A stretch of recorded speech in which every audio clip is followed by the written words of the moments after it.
Peace stars was good. This is your boy Eru. Shotgun podcast here, man. I literally set this thing up maybe like 15 minutes ago because I have a thought that's ringing in my head. I gotta get it out. You know what I'm saying? Shout out to the chat. Pudge, number one, the number one stunner is in the chat here. Shout out to Pudge. Let me put you up here, Pudge. Got Matos is here. God. I see you guys, man. Hit that. Yeah, definitely. I put it on the bottom of the screen finally. Hit that thumbs up and subscribe. You know what I'm saying? We got some bars to drop here today. Uh Yep, dire state of mind. Not tonight, man. We'll probably get it in a couple days from now, probably maybe tomorrow. Geraldine, shout out to Geraldine. Anyway, let's get into it, man. Sleepers, draft sleepers and stuff that's going on with the Knicks right now. I was just thinking about our draft picks, and I was just thinking about what was the preseason rankings for these guys. So let's just get into that, man. I'm gonna put in the early preseason mock draft for the first round and picks 1 through 30, and it basically it just opens your eyes to what everyone was thinking about at the time. So the date of this article is November 8th, 2021. This is Sporting News, man. Shout out to Kyle Irving that wrote this article. So anyway, let's get into it. This is the same faces here. You got the guy from Arizona. You see this kid in the back there that's blurry. You got Jaden Ivey's in the back, Panchero's in the front. We'll get into all this stuff, man. But I got to start from the back, man, because the spoilers in the beginning of this list. So I'm going to start in the back here. So some of the first names. Look at number 30 that they have here, Mark Williams. Mark Williams was a lottery pick, man. I don't have exactly when these guys were drafted, but Mark Williams was supposed to go to us at number 11. A lot of mock drafts, as the season was coming to an end. I'm not sure exactly where he got picked. But like I said, he was supposed to be the second best center in the whole entire draft. And preseason, he was number 30, according to Sporting News. We could just keep scrolling up here. There's a couple names here. There's one name here that I'm sorry for this guy, but this guy's name is Kofi, but Coffee Cockburn. I'm sorry. I'm like immature. I know I'm an immature older gentleman, man. But I mean, come on, man. Coffee Cockburn. As soon as he came to America, man, he says, "Listen, man, we got to do something about this. I know we got my African name, but we got to get an American name going on here, man."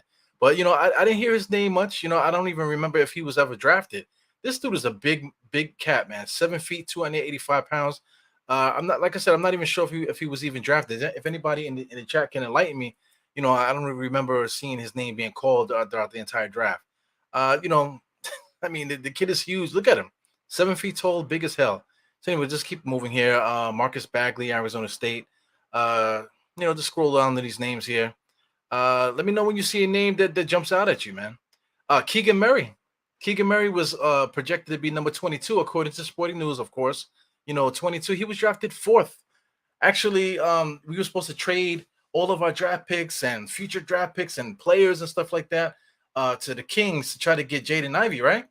Keegan Murray was a dude that was projected to be bottom of the draft, 22, projected to go to Golden State Warriors, Keegan Murray. So anyway, guys move up in the draft, man. So, the Kings saw enough in him that thought that he was good enough to be the 4th pick.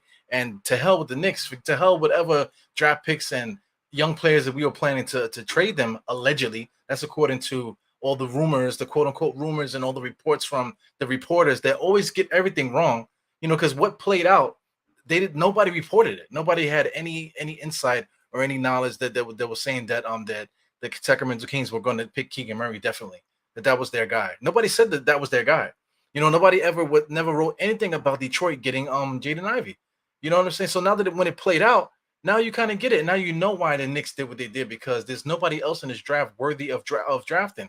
But I'll get to that in a second. You're going to see a shocker here in a second. Just keep reading these names here.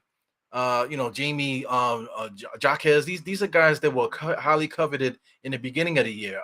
Kennedy Chandler, number 19. Did he even get drafted in the first round? Nokus is where he was. We got JD Davison. Don't worry, the spoilers coming, man. Osimhen Dang, that's the guy that the Knicks drafted, and then later on traded to another team. Osimhen was always projected to be around that, like around 11, 12, mid tier, maybe like the end of the lottery or whatever. So he's a good player, 6'9", like it says here, 185, good ball handler. basically a modern day quote unquote wing. So he is where he's supposed to be. He's just gonna keep going up here. Oh, surprise! Look at this, number 15, Gene Montero from the Overtime Elite, Dominican Republic. Who drafted him? I don't think anybody drafted him. Oh, but the Knicks signed him to an Exhibit 10 contract. Okay, so a guy that was projected in the beginning of the year to be number 15, according to Sporting News, right? As number 15. I've seen drafts that I can't find right now because it's really hard to look things up at this point because people are deleting stuff. Delete, delete, delete, delete. Don't let people see my takes. You know what I'm saying? Don't let people see my stupid takes from before because I gotta keep my what do they call my status out there in the world, man. Don't let anybody see my stupid ass takes, right? So I mean, John Matero, a lot of takes, a lot of these guys were saying he was going to be like one of the first point guards drafted internationally, because he is like probably like the best pure point guard in the draft. This read what Sporting Goods said. It says Montero is looking to become the first player drafted from the Overtime Elite. So Overtime Elite is basically like a barnstorming kind of team. That it's like a way for these young players, if they don't want to go to college, they can have a professional atmosphere where they can grow their game and play against similar prep teams like that. So it's basically a super prep team. Like like back in the days, I'm gonna say like the 40s, 50s, and 60s, they called it barnstorming. In today's game, you call that basically doing the pro-am circuit, Dykeman and things of that nature. That's what we do now. But now it's evolving again, where now that a barnstorming effect from back in the 50s and 60s, these overtime elites and even the G League elite, they're also doing the same type of thing. So this is new NBA, man. So he's playing for that team, because he doesn't want to go to college. He was already playing professionally in the Dominican Republic. I think he started in 2019. So right now the kid is 18. He's turning 19 July 4th or July 2nd, if I'm not mistaken. So he's turning 19 July 2nd. So he's been playing professionally. This 2022. He's been playing professionally. Let's count from 19 years old. Into 2019. You're talking about 3 years. So he's been playing professionally since he was 16. So this is a polished player here, a guy that's been playing against grown men actively, getting money playing basketball for a while. You know what I'm saying. And those South American leagues are pretty stable too. I'm not sure who he played for before Overtime Elite, but that's for you to find out, man. But I just pointed out there that G Montero didn't come from nowhere. People's like, who, including myself. Because I remember Overtime Elite, but I kind of ignored it. Especially the G League League, I kind of ignored those guys because there's a lot of prep guys there. Like how good are these guys? It's really just based on what you see with your eyes and just the hype surrounding them. Because like I said, a lot of these names that I just pulled over the screen, some of these guys didn't even get drafted. A lot of these guys on the screen, a lot of them moved up, like Keegan Murray, and like I said, some of the guys didn't even get drafted. And then you go into the second round, they didn't even get into the second round. So it's kind of amazing how things go. I'll scroll up here a little bit just to see if you see any other names. Dyson Daniels was rumored to go to the Knicks because I think the Knicks were projected to be the number 14th pick. So anyway, let's keep it moving up here. You got Mithurin at 13. Ty Washington went higher. I think Ty went to Memphis at like 28 or 30, something like that. You got Jaden Ivey at 11. So Jaden Ivey wasn't highly projected to be where what we thought, what we saw of him in the season. He was projected to be down an 11 pick, so he wasn't going to be the number one guard drafted. And if you look at number 11 compared to 15, that's only 4 spots away. So this guy, Gene Montero and Jaden Ivey are basically in the same ballpark there. You know what I'm saying? I'm just talking about preseason, college season, entering the NBA draft, the early mock drafts and stuff. We could just keep going up. Yannick, this guy, I don't think he was drafted, if I'm not mistaken. I'm not really sure. He's from Congo. The guys enlighten me in the chat. Adrian Griffin is where he's supposed to be. Jabari Smith, that's from Auburn. He was number 8, and he could have been drafted number 1. He was drafted 3rd overall. You got Peyton Watson. He got drafted further along in that first round. Caleb Houston, whatever his name is. I'm not sure where he got drafted at. Patrick Baldwin is another guy that was actually ranked number 1 in high school over Chet Holmgren at some points of his career. So he ended up going to like another, I think he went to Golden State. So Golden State is going to get a highly recruited guy coming into college, that should have been a top 5 pick in this draft. but injuries and things of that nature, deciding to go to Milwaukee instead of going to I believe it was, I forgot what team it was he was supposed to go to. It might have been Duke, or something like that. He was supposed to go to a top ranking school, but he decided to go to Milwaukee because his dad was going to be the head coach. Anyway, he gets hurt and his dad gets fired, so that was a bad decision. So anyway, he ends up going to Golden State. So in hindsight, is 2020. That might be the best decision for him. Here goes a guy that was sitting in the green room crying like a baby. He was projected to be probably one of the first guards drafted, Jaden Hardy. So he got picked in the lower round. So whoever picked him, is definitely gonna come away with a steal in this thing, man. Because I mean, this is early, right? But still, people are looking with the eye test and just looking at reputation and stuff like that. A guy like Jaden Hardy he didn't disappear, and he didn't disappoint, as far as what he did in the G League at night. You know what I'm saying? So he's still a good player. So it's interesting how things play out as the season goes on. Look at Jaden Duran. This is the guy we actually ended up drafting and trading to Detroit to get the extra picks and stuff like that. He was ranked number 3, top 3 recruit in the draft entering the season, man. So that's the number 1 center drafted according to Sporting News here. So it's interesting, man. Could this kid end up being like a world beater at center or whatever? So I know initially Knicks fans are going to be pissed off about that when the season starts if Jaden Duran goes to Detroit and actually does well. Listen, I'm not hating on Detroit. Detroit could take Jaden Ivey because they deserve him. They picked him at number 5. They traded for Jalen Duran fair and square. With the Knicks end up getting what they got. But like I'm trying to say here, with these guards, shout out to Chet Holmgren and Ponchero. Ponchero was always the consensus number 1 early on entering the season. But just look at the guards here. Let's just refresh this. You're talking about Jaden Harvey. That's 1 guard. Just keep on scrolling down. There's not really too many guards here. I believe Ivy was the next guard, if I'm not mistaken. Yeah, Jaden Ivey was the next guard at number 11. So you're talking about number 4 to number 11. And then scroll down, Ty Washington. He was always there. After Ty Washington, who's this here? You got Mathurin, Dyson Daniels, and then Montero. So basically, it was that top 5 guards coming into the season. So the Knicks did pretty good here, man. For somebody that went undrafted, was able to get assigned to Exhibit 10 contract. That's incredible, man. So I mean, this I want to focus on Gene Montero, man. So let's let me pop this off. Let's just focus on Gene Montero, man. So I'm looking at highlights of this kid. So I mean, like I said, I'm not gonna lie. I never seen the dude before. I never seen the dude a day in my life. So so like the night of the draft, after everything's said and done, and we got all our information, you're doing your research and you start looking at tape and video and stuff like that. So this is the first tape I see, because I mean I heard that he was in the overtime elite. So I said, you know what, let me see what this kid is about. So I'm only gonna play a few minutes because I keep getting copyright strikes here. But I got to put the videos up here for you guys to take a look at. So let me hit this play button. Make sure I turn the sound off. So just watch him, man. He has good athleticism. Right off the bat, just looking at him, I see Dennis Schroeder. Just straight off the bat, just by physically looking at him. If I didn't see his face, I would think I'm looking at Dennis Schroeder. So Dennis Schroeder, attitude-wise, everybody thinks he's a jerk. But aside from that, early on playing with Atlanta and this and the other, 18-point a game scorer. Getting 6-7 assists per game, 5 assists per game. So I mean, the dude is a good player. So if this guy's projected to be that, look at the speed coming up the court. This is against his peers, kids his age. So there's gonna be dudes that are fast out there. But he just blow past everybody, able to lay up over guys. But this is like I said, this is really like a an AAU team, basically barnstorming AAU kind of thing.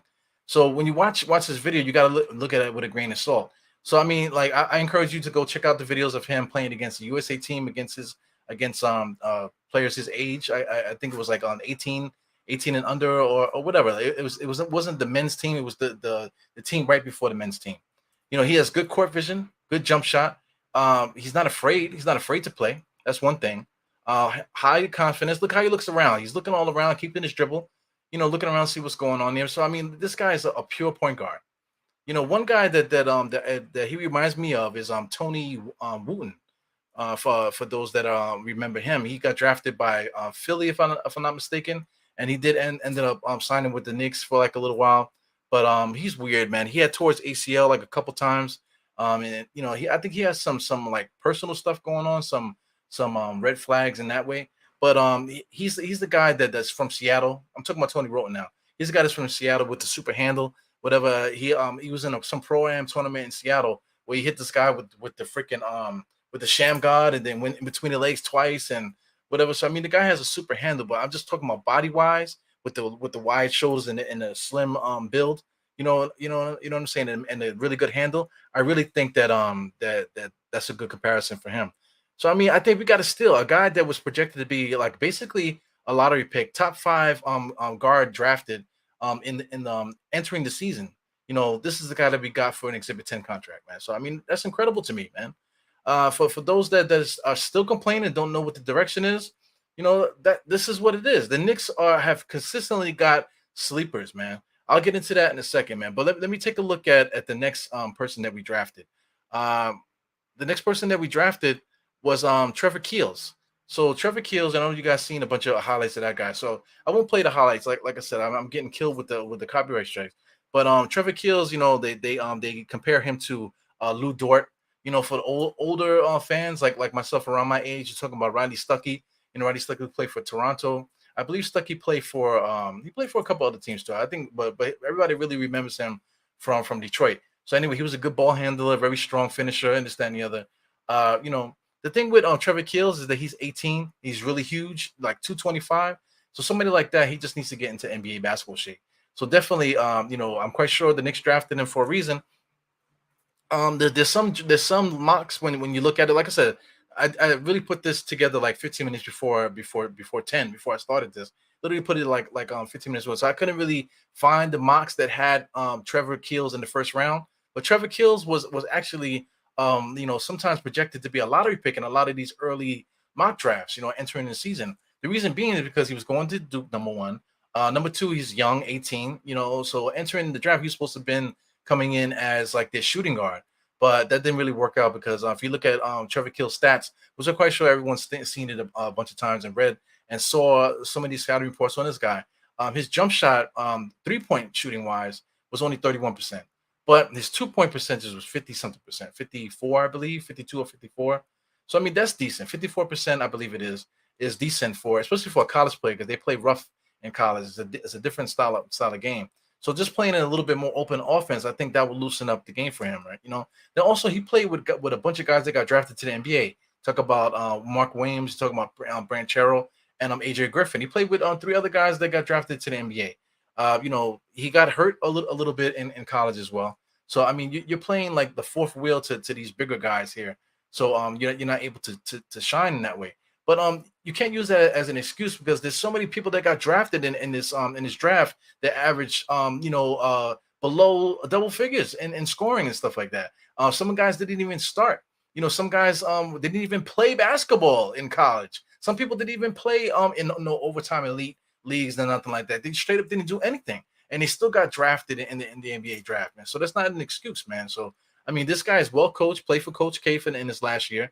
Um, you know, Coach, the Duke doesn't recruit bums. They recruit guys that have a good solid head on their shoulders, and the guys that usually pan out and work out in the NBA. A lot of guys usually have long careers in the NBA. If you go to Duke, man. So I mean, there's a lot of good things to think about. And like I said, the dude is already walking in the gym at 18 years old, bigger than most of the grown men at the guard position. So once he gets himself into like NBA shape, where he can drop that body fat down, the body fat, once he gets that down, that'll take it to his weight, possibly 5 to 10 pounds. So if we can get him to like 215 or so at 6'4", he's still gonna maintain his strength and stuff like that. So I think that's a steal. And then like I said, entering the college season, he was supposed to have been a shooter. He's supposed to be a really good shooter because he shot the lights out in high school. So I mean, it didn't translate to college, man. So you hope that with all this training and stuff like that is happening, once he gets the body fat down, and hopefully that jump shot starts to think because his mechanics, Trevor Keel, if you look at his highlights, the mechanics on his jump shot is great.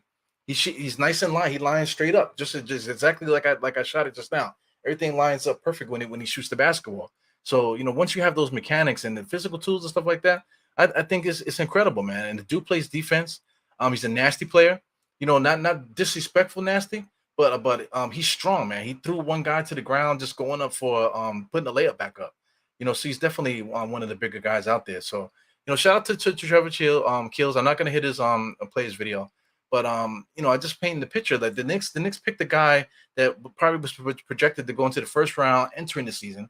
Another guy that was suspected, possibly being a lottery pick, and this dude, Gene Montero. He was supposed to be projected to be a lottery pick entering the NBA, entering the college season last year. So it's interesting, man. It's really interesting shit there, man. So if let's say if the draft was before the college season, Gene Montero, projected to be in the lottery, around the lottery, and this guy Trevor Keels, somebody that's supposed to have been drafted in the 20s, possibly, according to some of the mock drafts entering the season. So I think the Knicks got some sleepers, man. You want to talk about the Knicks drafting sleepers?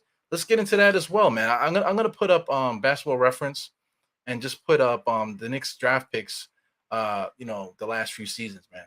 So there's some context to everything here. So I'm gonna have to walk you through that. So right now, want you to look at the bottom of the screen. I'll highlight Mitch Robinson there. So Mitch Robinson, I think I'm gonna say everything starts there. I know you see Damian Dotson and Frank Ntilikina and Kevin Knox as well. But it really starts with Mitch Robinson. Mitch Robinson was drafted in the second round. Okay, he was drafted in the second round, and now everybody wants to pay him $20 million to stay because he's the greatest defensive center that ever lived. 70% from the field, and he can't be stopped. He's the greatest center you ever seen in your life. You know what I'm saying? So the Knicks drafted him in the second round. Let's give props to the Knicks for what it is. I think you want to credit just credit everybody. I was gonna single out certain names. Let's just say the Knicks front office, because everyone seems to talk about the 90s and the early 2000s as if that pertains to now. So let's talk about just the Knicks front office in general. We drafted Mitch Robinson in the second round. Okay, we did draft Kevin Knox. Kevin Knox was a bust. We should have drafted this guy. We should have drafted this guy. But hey, listen, we drafted a stud in the second round. What you want to do? Kevin Knox became Cam Reddish. So let's fast forward to the next year. We ended up drafting RJ Barrett. Kyle Guy, it's not even worth talking about. Second round, number 55. I think, according to this, it says we traded him to Sacramento. A lot of moving parts here. But let's say Kevin Knox. Let's say we traded Kevin Knox rights to get the draft pick in 2019. Ended up getting Cam Reddish. So, we could say that. This is pretend we just driving around in the time machine. So take Mitchell Robinson off here. Just some highlight Barrett there. So I mean, we ended up getting Barrett and Cam Reddish in the same draft. Hypothetically speaking, to be flying around in our DeLorean right now.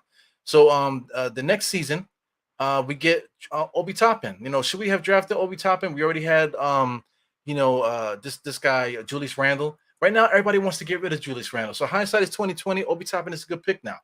Because if we end up trading Julius Randle eventually, Obi Toppin is right there to slide right into that starting spot there. So Obi Toppin right now is definitely ready. If we put him in that position, he's ready to take it. To take that starting spot at the number 4. So you can't really complain nothing about that. What I was gonna say about Toppin, we also ended up getting quickly in the same draft because I believe we had a couple other picks in that draft that we ended up trading and getting quickly in the same draft. If I'm not mistaken, correct me if I'm wrong, because like I said, I didn't really get a chance to write. I literally started this podcast 15 minutes before I came on. So we ended up getting quickly in the same draft, quickly ended up beating out Dennis Smith Jr. and a couple of other guys to actually get in the rotation last year. I mean, in his first year. So that's incredible. That's a steal quickly. A lot of people was saying that quickly could have been drafted in the second round or whatever, but we ended up taking him where we took him. So quickly is that guy, man. It was Rokas. I'm trying to remember if Rokas was in this draft as well, or was he in the next draft? I believe he was in the next draft. So I'm going to move forward with that. 2021, let's talk about Jericho Sims. Jericho Sims is the only draft pick that we drafted that stayed. Everything else was moving parts. We ended up drafting Kai Jones, trading him to Charlotte. Fast forward there. I believe this is how we got Rokas, and then we ended up getting Quentin Grimes as well. So you want to talk about sleepers? Jericho Sims drafted 58 in the second round. That's basically almost out the draft. Jericho Sims. A lot of people, including myself, believe that Jericho Sims can fit into the NBA, the Knicks rotation right now. Me personally, I wouldn't mind starting the kid in next season. If you want to talk about tanking and building for the future, and if you want to continue to do that, then you shouldn't have a problem with starting uh you know um you know Jericho Sims. Jericho Sims does everything that Mitchell Robinson does. Is he going to develop? Like, you can't say one guy's going to develop and another guy can't. Cut the bullshit. You can't have your favorites and say one guy's going to do it and another guy can't. So I mean, I believe in Jericho Sims. I think he's strong as hell. He played well in the minutes that he did get. Tom Thibodeau's up his ass. But you can see that he's actively trying to stay in shape and get better and stuff like that. You see him hanging out with Julius Randle, working on his body, working on with our top big man on our team at the moment. He's working out with him, trying to pick his brain and get better, figure out how I can get physically stronger and better, for the next season, man. So Jericho Sims a hard worker, man. Add Rokas in there. That's Rokas Jokobitis, whatever. I can't pronounce his name, but he's one of the top young point guards coming out of Europe right now. So that's another sleeper. You got Jericho Sims as a sleeper guy. The guy is banging his chin on the rim and things of that nature.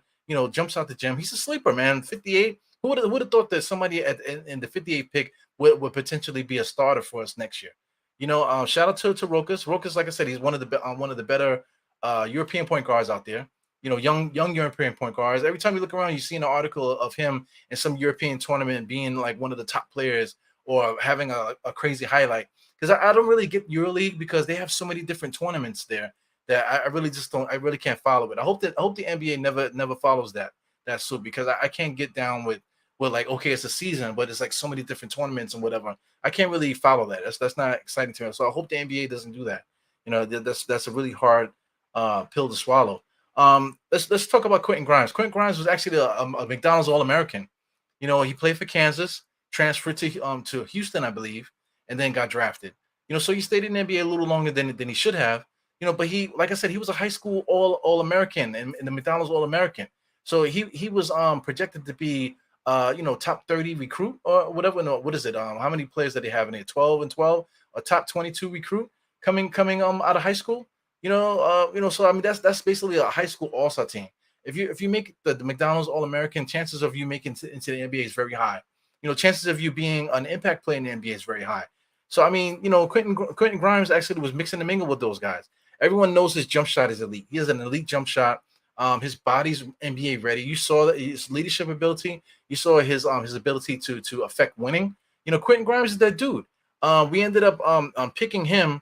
After we just started doing that trade back stuff. After we traded that 19 pick, people were pissed off about that 19 pick trading Kai Jones. What the hell is Kai Jones doing right now? Does anybody know anything about Kai Jones? What has he been doing for Charlotte at the moment? You know what I'm saying? Time goes on and stuff like that. Some of these other guys too, Keon Johnson and Jeremiah Robinson Earl. Jeremiah Robinson Earl would have been nice to keep, but I don't really remember, how that played out with that. But as you can see, things, people got traded up to OKC and this, that, and the other. But that's how we ended up getting Quentin Grimes and Rokas and stuff like that.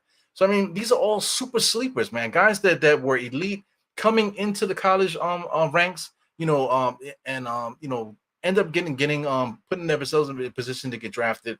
And the Knicks were able to scoop these guys up. High quality, high character guys from that are proven, that prove themselves entering college and entering the pro ranks. You know what I'm saying? So, this is something to really highlight, man. Highlight on how great the Knicks are doing drafting, drafting and stuff like that. So Trevor Keels is our draft pick. Like I said, this dude G Montero could we could look at him as if we drafted him in the first round. I think he's going to be that good. It's a shame that he went to overtime elite, and he kind of lost a little luster from that because it's not really like, people don't really know what it is yet. It's not what it's going to be yet. Especially with the G League elite and stuff like that. We just don't really know what it's going to be yet. So it's interesting in that fact. But I mean, these guys have the resume entering the season this year before the draft. So it's something. Even RJ was kind of like a sleeper, even though he was always like the number one guy in his class and stuff. Once the draft came, it was the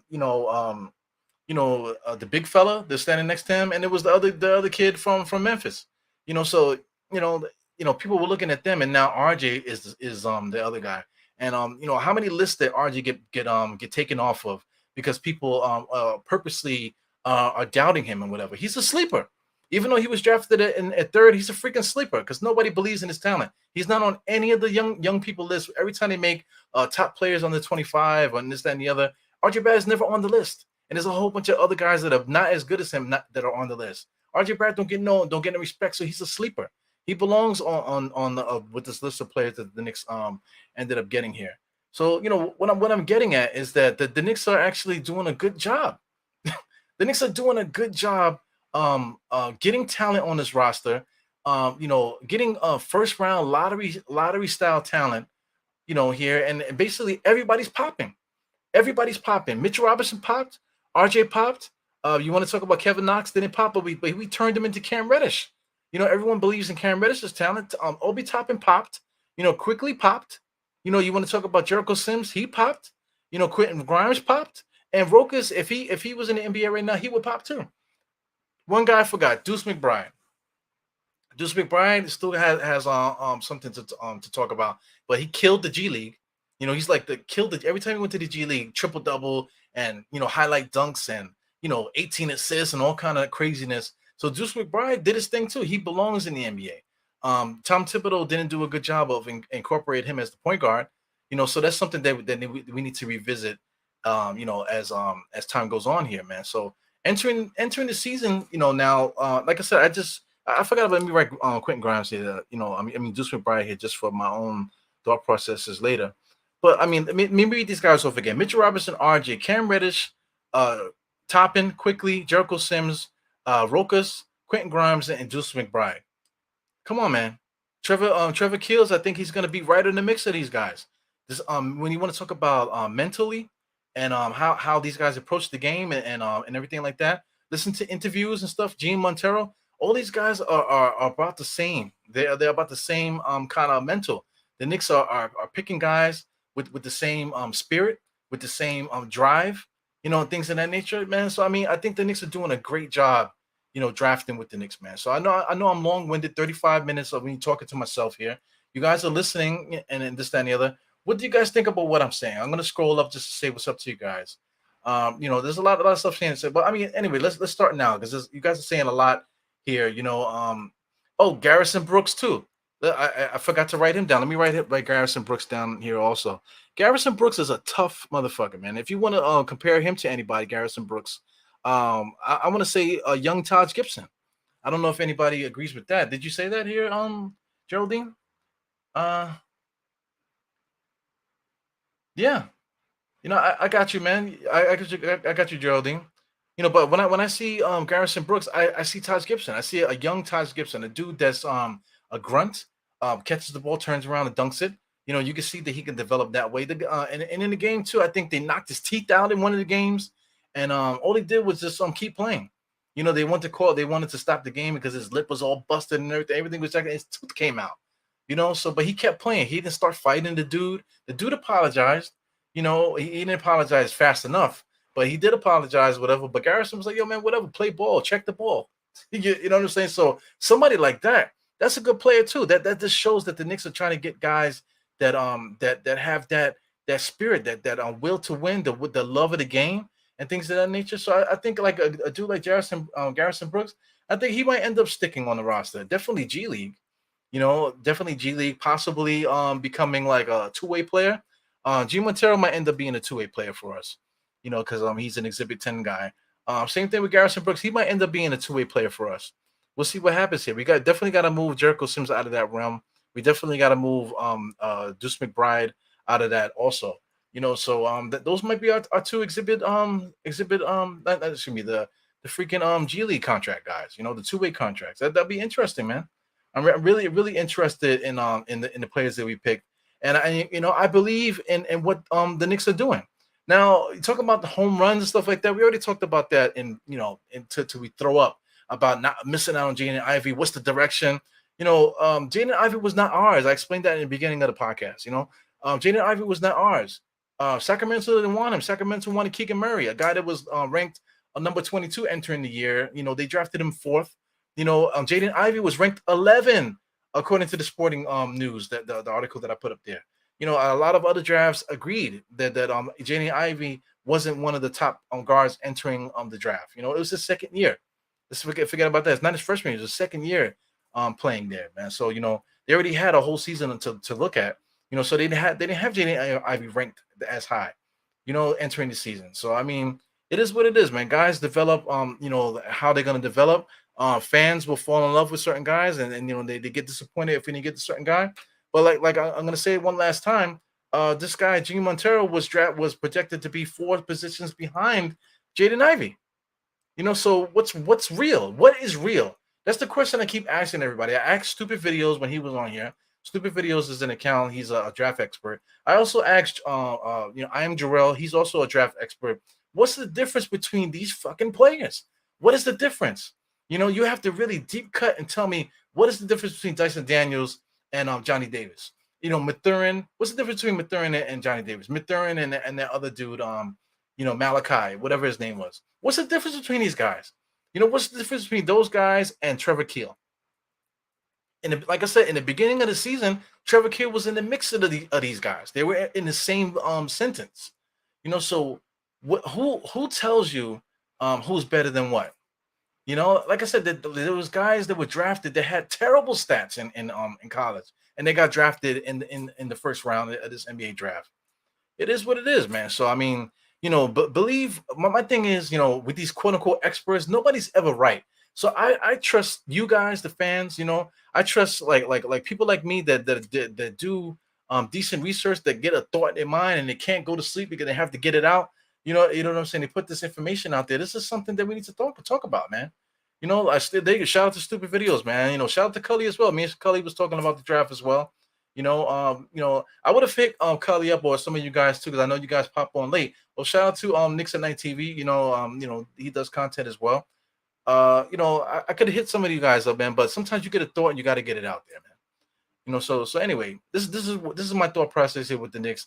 I think we got our lottery picks. I think we got the guys that we wanted, and I'm fine with that. Now going forward, we have a whole week. It's less than a week now because it's entering Monday morning. Free agency starts, I believe, Friday. So once the free agency starts, then we can really talk about it. I think we're gonna get a couple rumors and stuff coming throughout the week.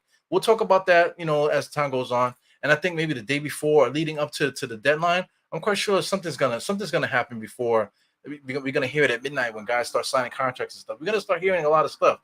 So don't be surprised if we don't get Jalen Brunson. Me personally, I rather put Quickly in that spot. Look at the stats since Quickly and Brunson's been drafted. They're similar. It's just that Brunson had his shot in the playoffs. Quickly did not. You know what I'm saying? He's also being coached by a dude that refused to play him. You know what I'm saying? So I think if Quickly played minutes, he probably would have ended up getting similar stats than Jalen Brunson. Also, Jalen Brunson runs around the court looking like Scrappy Doo from Scooby Doo and shit like that. You know what I'm saying? So I don't necessarily want a little guy like that to play. He's easily guarded to me. You put somebody big on him and whatever, and collapse the defense on somebody like him because he's not on Dallas. He's not playing with Luka. You know what I'm saying? He did play well without Luka. So I mean, things can go how they're gonna go. Brunson could be good for us. If we could still end up getting him, I'm fine either way. But it is what it is, man. We can literally just continue to build from within organically. The organic Knicks. We're literally doing that. Everything else just happens to be a highlight on what we're doing in this draft. We are drafting well. We are drafting extremely well. I pointed it out throughout the podcast. For those that are popping in, please go on and watch the beginning of the show and just listen to what I'm saying about us drafting well. We have been drafting well. Stop talking about Dolan. Stop talking about all this other bullshit. We are moving like a professional basketball team, right at this moment. Everything else is extra. So shout out to DeJounte Murray. We might end up getting him. But like I said, this dude, Gene Montero might end up being DeJounte Murray eventually. That might be a decent comparison too. Gene Montero and DeJounte Murray. DeJounte is maybe a little bit more taller, but also too, the rumors were saying that Gene Montero was short. He's like 6'3". Some people say 6'2", 6'2", 6'3". That's not short. Man, Chris Paul is like 6 foot. Like what the hell? So I mean, people gonna say what they want to say in order to get their own narrative off or whatever, man. So whatever, man. The Knicks have their players. I believe they're drafting well. We have all our assets. We have like 22 draft picks over the next 6 years. 11 first, 11 second round picks. So you can't say that we're not building from within. This is like it's all bullshit. It's all stuff that are not true. It's not true that saying that we're not building to the draft. We're not doing it. It's not true. We're literally building to the draft on this team, man. So what that we got Fournier and all these guys? We have to fill the salary. We have to fill the salary. So these guys are gonna be here. So anyway, we can't possibly keep draft 11 guys over the next 6 years. We can't. We just don't have the roster spots. So I imagine that some of these draft picks are going to be added to, say, a Fournier or Alec Burks or Nones Noel, or maybe even a Derrick Rose to try to get these guys out of here, in order to open up more cap space to draft to possibly sign somebody bigger, or just possibly just allow the roster to loosen up to let these young guys finally get some time. And if you want to tank, next year probably will be the greatest time to tank because we got generational talent in the next draft, especially that kid from France, 7-footer, that Guatemala Bing Bang, whatever his name is. I'm never gonna be able to pronounce his name until he gets drafted. But I mean, if next year, if you want to play the kids, stuff like that, next year is the year to do it. Generational talent. 5 first round. We got 5 first round draft picks next year. So it's crazy, man. There's a lot of crazy talk out there. But cooler heads need to rise up, and then just see things for what they are, and see the big picture, and see that the Knicks are actually operating like a professional basketball team, man. So shout out to everybody here with communicating here on the podcast and stuff. Knicks at Night TV. Good to see you, man. Hopefully you start recording again. I know basketball seasons is back. I'm quite sure you're out there playing in the summer league tournaments and stuff. This is stupid videos. You're saying Keels can be a high level bench player. Those guys, hey, high level bench player. That's what you say. But like I said, entering the season, they didn't project them to be that. So I mean, as time goes on, high level bench player. Johnny Davis might end up being a high level bench player. Just go down the line to everybody that we keep talking about. A guy like Kai Jones. What's Kai Jones right now? What did he do last year? He didn't even play. So I mean, it really just depends on where you get drafted, fit, and how guys perceive this pro stuff, because everybody doesn't pop. Not everybody pops, and sometimes these lower level guys like Mitch Robinson that got drafted in the second round, sometimes those guys pop. Sometimes those guys go on to be have successful careers in the NBA and stuff like that. So anyway, shout out to everybody that's watching here. Yeah, man. Shout out to Paris Drugger. Shout out to you guys, man. For those that are just popping in, man, please check out the beginning of the podcast so you can hear what I'm saying and stuff, and we can really get this conversation going. With the Knicks building through the draft, because they are.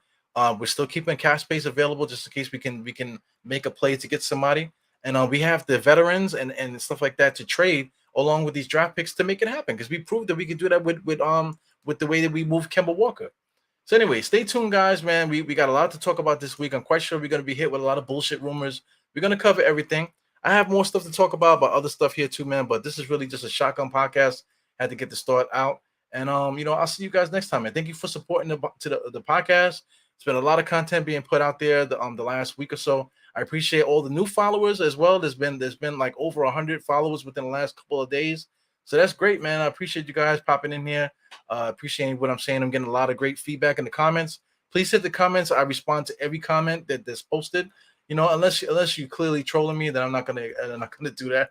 I'm not gonna acknowledge it. But most of everyone that's talking, we're engaging in the conversation, and that's why I'm here. I'm in here to keep the conversation going, and just have something positive to go back and forth with, aside from the bullshit ESPNs and stuff like that out there. So anyway, shout out to Stupid Videos, great draft analysis guy. Shout out to Pudge. Pudge is the MVP as always. Shout out to Geraldine. Anyway, man, B from Jersey says good stuff. Hey, man, I appreciate you. I'll catch you guys soon, man. I'll probably be on again tomorrow, man. State's probably gonna hit me up. We're gonna chop it up and talk more stuff. Like I said, rumors are gonna be coming like crazy. I can't wait to talk about all that stuff, and I will. So, as we say on the podcast, Ebro out, 4 fingers to the forehead, tucking the thumb, salute, and I see you on the next one. Peace.